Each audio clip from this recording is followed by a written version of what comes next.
আজ তৈরি করছি পাটিসাপটা। তার জন্য আমি দুটো নারকেলকে কোড়ানি দিয়ে এইভাবে ছোট ছোট করে কুড়িয়ে নিয়েছি।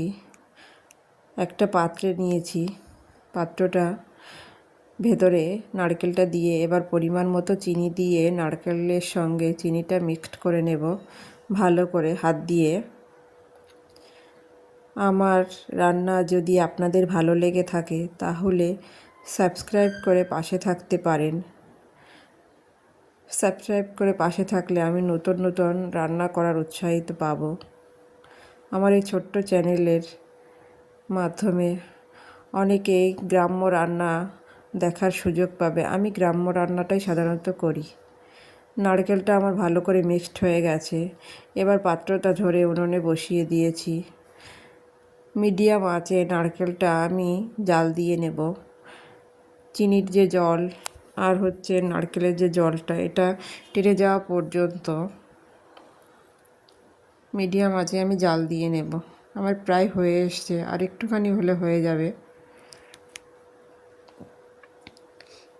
এবার এটা আমি নামিয়ে নেব নারকেলটা। এবার আমি একটা পাত্র বসিয়েছি পাটিসাপটার জন্য ব্যাটারটা তৈরি করব। তার জন্য আমি একটু জল দিয়েছি আর লবণ দিয়ে একটু পাত্রে বসিয়ে দিলাম। গরম জলটা দিয়ে আমি মাখবো, সঙ্গে দুধও দেব।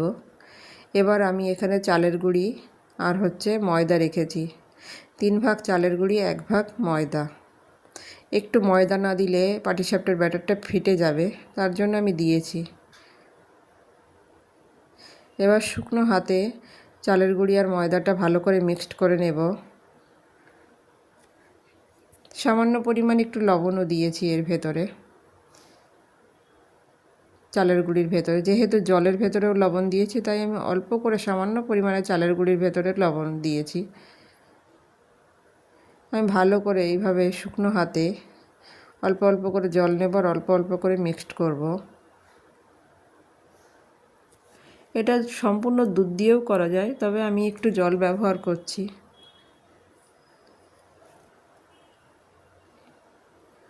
হালকা হাতে করে চালের গুঁড়িটা এরকম মিক্সড করে নেব, তাহলে ব্যাটারটা খুব ভালো হবে। একবারে জল দিয়ে করলে ভালো হয় না। দেখো, এটা আমি করে নিয়েছি, এই যে হয়ে গেছে। এবার আমি এর ভেতরে দুধ দিয়ে মেখে নেব।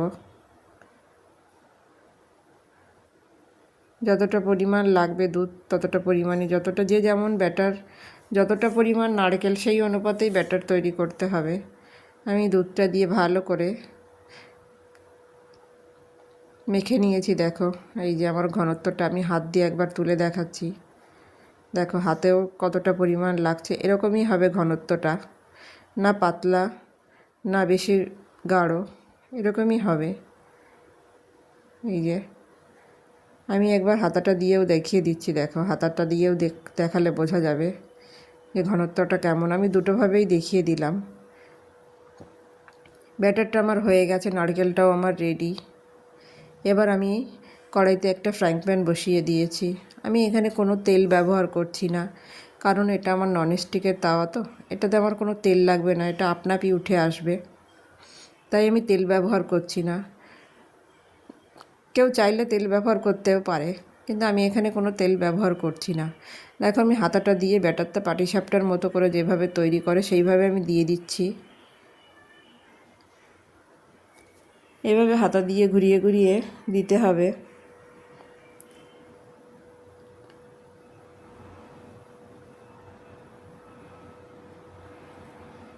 আমি সাধারণত গ্রাম্য রান্না দেখাতেই বেশি ভালোবাসি।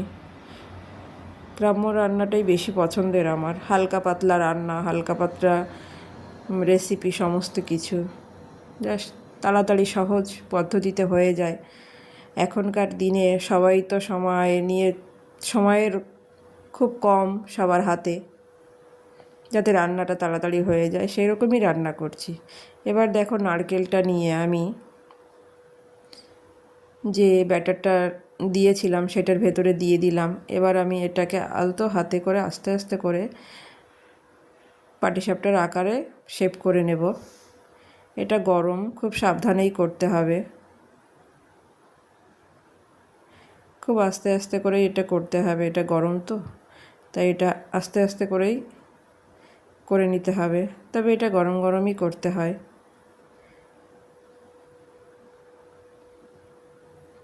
দেখো কত সুন্দর হয়ে গেছে।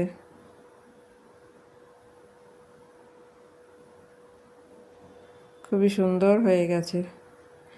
দেখো এপিট ওপিট করে আমি ভেজে তুলে নিয়েছি। এরকম করে বাকি পিঠেগুলো আমি ভেজে তুলে নেব। আমি কিন্তু ফ্রাইং প্যানে কোনো তেল ব্যবহার করছি না, বা আমি কোনো কাপড় দিয়ে মুছেও দিচ্ছি না। এটা আমার ননস্টিকের তাওয়া, এটা আপনা আপনি দেওয়া যায় আর আপনা আপনি তুলে নেওয়া যায়, সেই জন্য আমি তেল ব্যবহার করছি না। যাদের আপনা উঠবে না তারা একটু প্যানের ভেতর তেল দিয়ে দেবে, তাহলে তাড়াতাড়ি পাটিসাপটাটা উঠে যাবে চুলা থেকে। আমি এরকম করেই সমস্ত পিঠেগুলো তৈরি করে নেব। আমার রান্না যদি আপনাদের ভালো লেগে থাকে তাহলে সাবস্ক্রাইব করে, আবারও বলছি, সাবস্ক্রাইব করে পাশে থাকতে পারেন। আমার ছোট্ট চ্যানেলে সবাইকে স্বাগত। আমি সাধারণত বাঙালি রান্নাই দেখাই, গ্রাম্য রান্না, বাঙালি রান্না, গ্রাম্য পদ্ধতির রান্না, এটাই আমি সাধারণত দেখাই।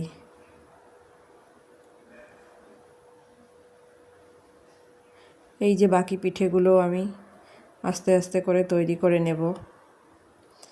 এমন বেশি টাইম লাগে না, তবে ব্যাটারটা গোলানোর পরে আধা ঘন্টা কিংবা 1 ঘন্টা যদি আমি ব্যাটারটা ঢেকে রাখি তাহলে ব্যাটারটা খুব ভালো হয় খেতে। সঙ্গে সঙ্গে ব্যাটারটা বানিয়ে এই পাটিসাপটাটা বানাতে গেলে একটু সেই টেস্টটা আসে না, তবে একটুখানি ধরে রাখলে টেস্টটা খুবই সুন্দর আসে। আর এটা গরম তো, তাই আলতো হাতেই আস্তে আস্তে করে করতে হবে এটা।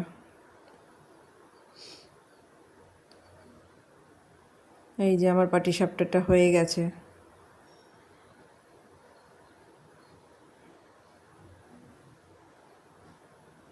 খেতেও খুবই টেস্টি হয়। পাটিসাপটার ব্যাটারের ভেতরে আমি একটুখানি চিনি দিয়েছিলাম, চিনি দিয়েই করেছিলাম, বাকি অন্য কিছু দিইনি।